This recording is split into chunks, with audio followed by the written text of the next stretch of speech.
लातूर जिल्ह्यातल्या महिला बचत गटांना बाजारपेठ मिळवून देण्यासाठी म्हणून लातूरच्या जिल्हा क्रीडा संकुलावर 100पेक्षा जास्त स्टॉल्स जे आहेत महिला बचत गटांचे ते उभारण्यात आलेले आहेत। वेगवेगळी प्रदर्शनी जी आहेत या महिला बचत गटांच्या माध्यमातून मांडण्यात येते। खाद्यपदार्थ असतील किंवा वेगवेगळ्या बनवलेल्या वस्तू असतील किंवा कापड असतील किंवा ड्रेसेस असतील किंवा इलेक्ट्रॉनिक वस्तू असतील, अशा वेगवेगळे स्टॉल्स जे आहेत ते लातूरच्या क्रीडा संकुलावर महिला बचत गटांनी मांडलेले आहेत आणि त्यामुळे एक बाजारपेठ जी आहे ती या बचत गटांना जिल्हा परिषदेच्या माध्यमातून उपलब्ध झालेली आहे। आणि आपण जर पाहिलं तर 20,000पेक्षा जास्त महिला बचत गट जे आहेत ती लातूर जिल्ह्यामध्ये आहेत आणि त्यांना 200पेक्षा जास्त कोटीचा निधी जो आहे तो स्वावलंबनासाठी म्हणून प्रशासन देत असतं। आपलं प्रशासनाचे अधिकारी आपल्यासोबत आहेत, त्यांच्याकडनं जाणून घेऊयात। मला सांगा किती बचत गटांनी या प्रदर्शनामध्ये सहभाग घेतलेला आहे आणि बचत गटांच्या महिलांना उभं राहण्यासाठी म्हणून किंवा स्वावलंबनासाठी म्हणून किती आपण कशा पद्धतीने मदत करतो?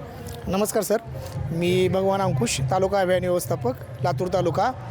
ग्रामीण भागातील बचत गटांनी बनवलेल्या विविध वस्तूंचं हे हिरकणी हाट 2025-26 आयोजन आपण केलेलं आहे। हे हिरकणी हाट 21 तारखेपासून 26 तारखेपर्यंत आहे। उमेद अभियानाच्या माध्यमातून ग्रामीण भागामध्ये जे बचत गट आम्ही तयार केलेले असतात त्या बचत गटाला विविध प्रकारचा कर्ज पुरवठा करून त्या महिलांना विविध प्रकारचं व्यावसायिक प्रशिक्षण देऊन त्यांच्याकडून विविध वस्तू तयार केले, त्यांच्या उत्पादनाचं हे प्रत्येक वर्षी आपण हे हिरकणी हाट आपण आयोजित करत असतो। याही वर्षी आपण हे आयोजित केलेलं आहे। या हिरकणी हाटमध्ये जवळजवळ 110 स्टॉल आहेत। त्यामुळे विविध प्रकारचे गृहोपयोगी वस्तू आहेत, कलाकुसरीच्या वस्तू आहेत, हातमाग आहेत, खाद्यपदार्थाच्या वस्तू आहेत। त्यासोबतच आपण या ठिकाणी जवळ 25 ते 30 स्टॉल असे आहेत की तिथं विविध ग्रामीण भागातले अत्यंत चवदार, रुचकर आणि अस्सल ग्रामीण भागातली चव असणारे विविध प्रकारचे इथं। तुम्ही कुठून आलात आणि काय कोणता तुमचा महिला बचत गट आहे आणि काय काय उत्पादित करता तुम्ही? नमस्कार, माझे नाव आहे रंजना शंकर जाधव, राहणार हिप्पळगाव, तालुका अहमदपूर, जिल्हा लातूर। उमेद महाराष्ट्र राज्य ग्रामीण जीवनी अभियान अंतर्गत मी गाव पातळीवर CRP म्हणून कार्यरत आहे आणि माझ्या समूहाचं नाव आहे अपेक्षा समूहामध्ये मी हळदी पावडरचा व्यवसाय करते आणि प्रत्येक ठिकाणी स्टॉल जिथे लागते तिथं माझ्या स्टॉलमध्ये मला भरपूर फायदा होतो।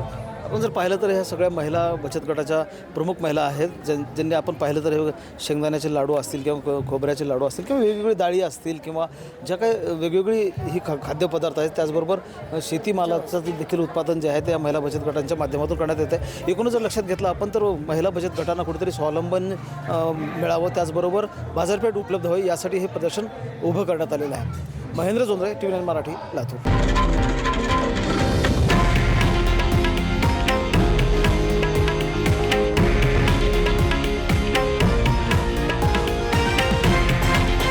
हे आहे देशातील नंबर 1 न्यूज नेटवर्क आणि आपण पाहत आहात TV9 मराठी, एकमेव।